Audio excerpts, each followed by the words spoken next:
So ayun nga, magandang hapon po sa inyong lahat mga idol. So medyo natatagalan po tayo mag-upload ng ating mga videos mga idol. Merong request sa atin si Sir Dempsey na 1 hole 5 cents daw sa 30 meters at ayun 25 meters. So 5 cents. So alam ko ng 1 hole is pellet to pellet, pero try natin yan kung kaya natin, pero parang hindi ko kaya yun. Subukan pa rin natin, pero ngayon gan ba ng mga idol. So January 12 start na po yung gun ban. So ingat-ingat po sa mga kasama natin dyan na pumuputok pa rin. Pero may mga area na private, alam ko hindi naman siyang bawal pag nasa private area ka. So bawal lang siya ibiyahe mga idol, kaya ingat-ingat pa rin. So ayun mga idol, ngayon mga idol is mag-unboxing tayo at may mapapakita ko sa inyo mga items natin dito. Tapos magka-congratulate na din tayo sa mga tropa natin mga idol.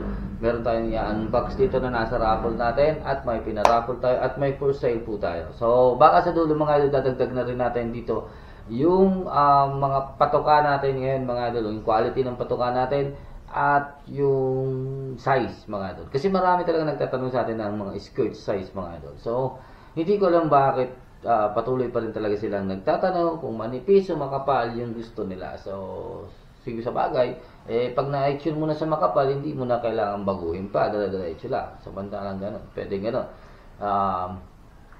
Yung iba kasi nagpapatune pa sa iba, so nagbabayad pa sila para maitaw na lang yung unit nila, tapos pag bago naman pellet, pwedeng gano'n. So ayun mga idol. Pero kung sa local ka kasi mga idol, pipili talaga ng patuka mo, asahan mo na may iba-ibang variation. So wag kang expect ng perfect sa local pellets, kasi bihira lang yung local pellets natin dito na maganda, tumutama. Hindi pa nga perfect, kahit imported JSB hindi yung perfect pellet. So anyways, shoutout po sa inyong lahat, and thank you. Aga-unboxing tayo ngayon nito mga idol.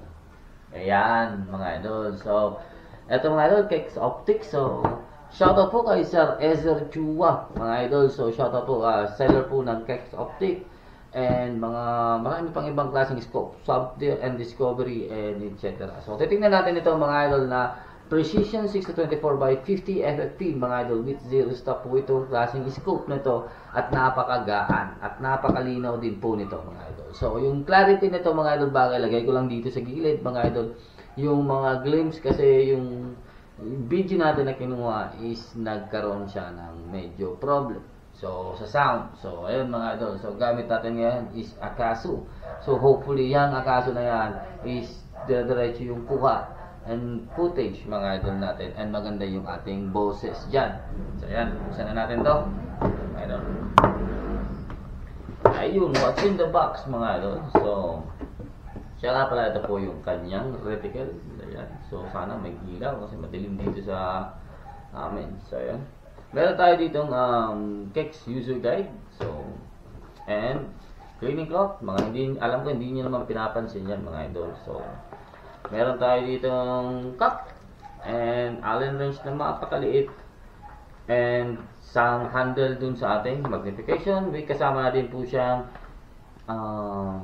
scope rings. So ito yung scope rings na gamit natin is, kinuha natin pala is 20mm. So, ito na po yung kanyang scope. Meron din siyang sunshade tulad ng ibang mga scopes na linalabas. Ayan.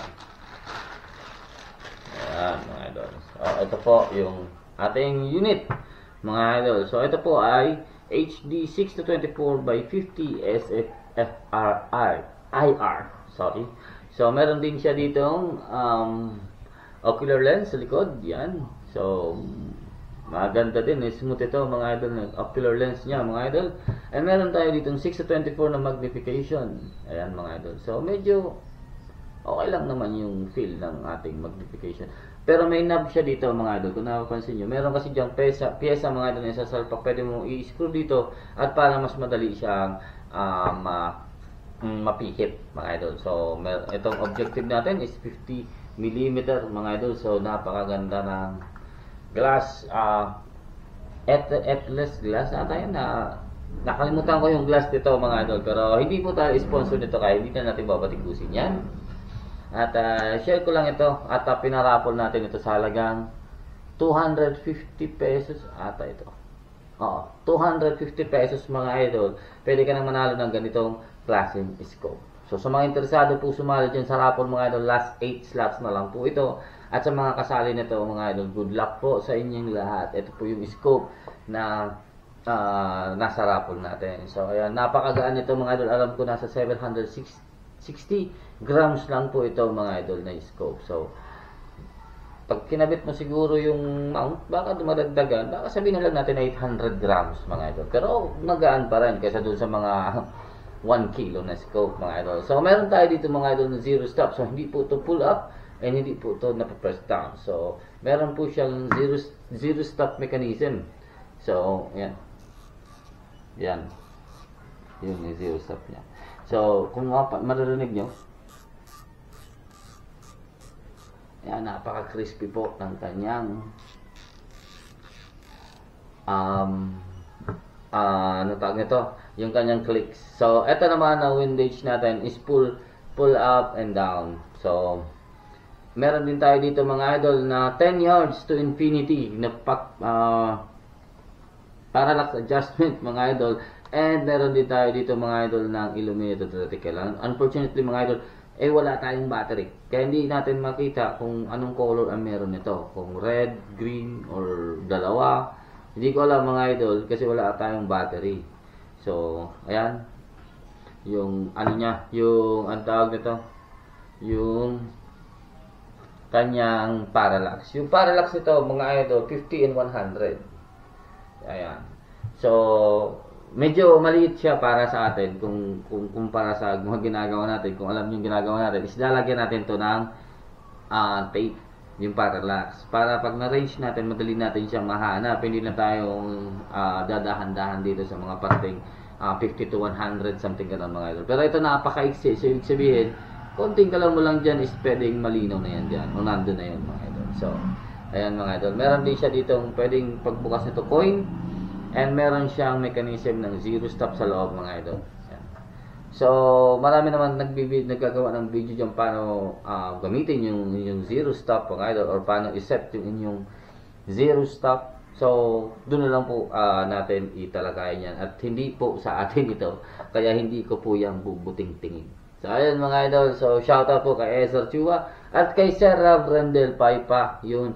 Shoutout rin po sa inyo. Si Sir Rob Rendel po ay supplier o siya po yung nag-out ng mga West Hunter optics mga idol at West Hunter mounts, mga etc. Marami pa atang binibenta si Sir Rob Rendel. So, shoutout din po sa kanya. Sa may mga gusto po mag-purchase ng West Hunter, nandiyan po yung link niya sa baba. Ilalagay ko at may mga gusto mag-purchase ng Keck Optics, ilalagay ko rin po yung link ni Sir sa baba. Yun, shoutout po sa inyong lahat mga idol. At ang mga gustong sumali mga idol sa parapola, ilalagay ko din yung link sa baba mga idol. Ay, ito pa, meron pa akong nalabas mga idol. So, yung nakita nyo yung footage mga idol kanina dito sa gilid ko, ito po yung ginamit natin pangkuha. Ito po ay side shot scope cam mga idol. Ayan. So, sa mga interesado pong anong tawag nito, ito po ay for sale. So, kung interesado ka po, second hand po ito. So, kung interesado ka po is PM nyo na lang po ako kung interesado po kayong bilhin ito mga idol. So, ito lang po siya lahat. So, may nagtanong sa atin si Sir Theodore na kung meron daw lalagyan ng side action cam. So, wala po siyang kasama nung parang block na para sa kabitan ng action cam. So, pwede naman to i-DIY mga idol para sa action cam. So, sinubukan ko din dito isilip yung ating action cam, malinaw din naman. So, kailangan lang talaga niya is lalagyan siya ng parang frame. Frame lang, kahit PVC lang, kaya niya na yan i-DIY mga idol. Pero yung importante kasi dito mga idol is yung salamin nito. Yung salamin nito mga idol, dito tinitingnan ang linaw niya eh. Yung salamin na ginagamit ko mga idol, pag sinilip ko siya dito, medyo blurry or nagda-double image po siya. Pag sinisilip natin yung ating dito. Pero ito mga idol, pag sinilip ko siya ng ganyan, walang siyang double image. Napakalinaw na, parang napakakinis ng salamin mga idol na gamit dito. Kaya napakalinaw din ng outcome. So, kung nakita niyo yung footage mga idol na lagay ko sa gilid o kung saan dyan, ito po yung ginamit natin pangkuha ng video na yun. Tapos yung ginamit nating cellphone is ito. Itong cellphone na sira na naman. So, ayan mga idol. So, para maikabit natin dito ang cellphone natin, ito mga idol na knob is para umakyat po ito at bumaba. Ito naman is may lock po dito sa likod na madali lang siya ibaba at itaas. Yan. May lock siya dito sa likod. And ito naman sa unahan mga idol, ito, pwede mo to alisin at pwede mo ibalik. Ito naman yung hahawak dun sa pitan ng inyong cellphone mga idol. Ito mga idol, hindi ko po alam kung anong use nito. Kasi may screw siya, di ko alam kung panghigpit lang ata to, pang-alalay dito sa likuran. Pero, anyways, ayan. Pwede po ito sa 30mm and 34mm na tube. So, ng scope tube. Yung tube mga idol is ito. Ayan. So, isang kinagandahan dito pala sa scope na to mga idol is meron na po siyang space dito or may space tayo dito. Meron tayong kabitan ng scope mount and meron din tayong pwedeng ikabit mga idol na bubble level or level, scope level mga idol para maiwasan po natin yung ating scope cam. So, ayan mga idol. Napakaganda. Ayan. Meron pa tayong isang item mga idol.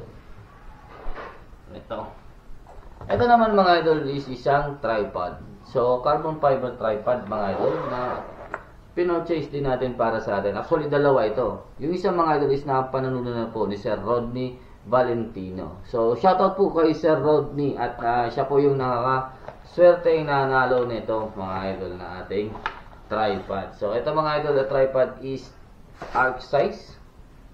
Yung brand mga idol, yan. Arc Size yung brand. So, napaka sturdy at napaka-gaan. So, ito mga idol is yung bigat nito mga idol is almost siguro mga 1.5 kilo lang mga idol ito. Itong buo na to. Tapos, kasi meron na tayong kinarga dito. Ayan. So, ito mga idol na ikinarga natin dito is pwede na po ito, lako lang ito. Pwede na po ito sa ating mga Picatinny rail sa ilalim ng ating mga units mga idol. So, ito, hindi na po natin kailangan mag-modify, etc. etc. Ito na mga idol, ika-clamp na lang dito yung ating Picatinny. So, ayan mga idol. Pwede din ito sa 30mm kung gusto nyo mag-cellphone. So, meron yung dating 30mm na arc ata or flat. Nakalimutan ko ang tawag doon. Basta yung sinasalpak dito. Pwede din yan mga idol. So, ayan. Pwede sa camera. Ang kaya nito mga idol na max load is 20 kilograms. So, 20 kilos na bigat yung kaya nito mga idol. Pero ito mga idol, napakagaan. Ayan. So, napaka-sturdy. Ayan. Napakaganda. So, ayan. NB34 mga idol yung brand nito. Ay, yung model. So, sa mga sumasali po sa ating mga parapol mga idol, baka ito, delikado ito, mailago natin ito. So, kung interesado ka, abangan mo na ito mga idol at baka ikaw na sa susunod ang manalo na itong tripod. Itong tripod mga idol, nako, magbabago ang shooting experience mo dito mga idol. Walang galawan yan. Walang galawan dito yung unit natin mga idol. So, napakaganda. So, yun mga idol. Dako naman tayo mga idol. Or sa second video natin mga idol is papakita ko doon mga idol yung ating mga pellets. So, mag-posting na natin kung same pa rin yung bigat ng mga dati natin. Nauna natin mga kinuha ayun sa ngayon mga idol. So, yung nauna natin is nakaubos tayo ng 10 plus gross dun mga idol. Maraming salamat po sa mga suki natin sa TikTok at Shopee po. So, sa mga gusto po mag-choice po ng ating mga patuka, nandyan din po yung link sa baba. And sa mga gusto pong kumuha ng discount sa Discovery Optics, nandyan po yung link ng Discovery Optics para sa 5% discounts po. So, hopefully meron pa kasi wala na akong balita kay Discovery. So, simula ng, in-unbox ko. So, simula ata nung nag-topic ako ng West Hunter, so nawala yung ating Discovery. So, anyways, sayang. Pero meron pa tayong link, so try ko mamaya kung active pa yung 5% natin. Kung active pa yung 5% natin, samantalay nyo na sayang din yun mga idol. So, ayan, nagparapol din tayo ng LHD, dalawang LHD scope, katulad ng scope na gamit natin mga idol. So, na-distribute na natin yung dalawang na yan. So, maswerte sa mga maswerteng nakakuha nun, Shoutout po sa inyong lahat. Yung nanalo sa ating kagabi, mga idol, si Sir Joseph Duroon ng 3 dozen Astro. So, Sir, congratulations. And yung Astro nyo, Sir, papunta na po sa inyo. Umalis na po kanina. So, yun mga idol, maraming salamat sa inyong panonood. Hanggang dito lang. Take care. God bless. Peace out.